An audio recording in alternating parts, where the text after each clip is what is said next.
Vluchtelingen,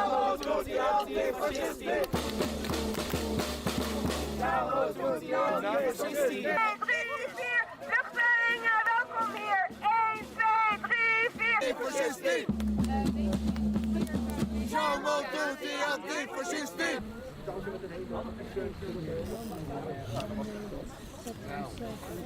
We are here in support of the asylum seekers who, in this area, there is going to be an asylum center, and fascists have mobilized today to protest against this asylum center.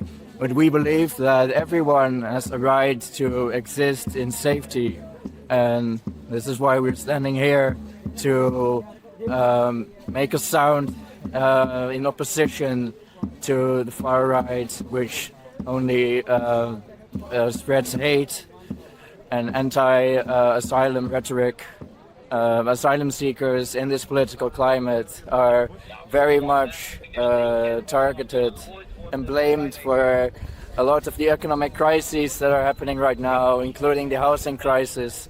But they are not to blame. It's the capitalist class that is to blame.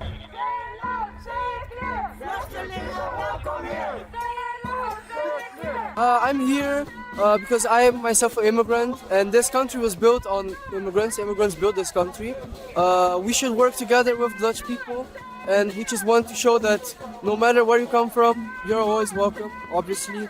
Of course, I know that most Dutch people also agree with this. Unfortunately, we have some people that don't agree with it and they want to be violent. But we just want to show that everyone is welcome. We just want to work together and have a good environment where everyone can be together and work.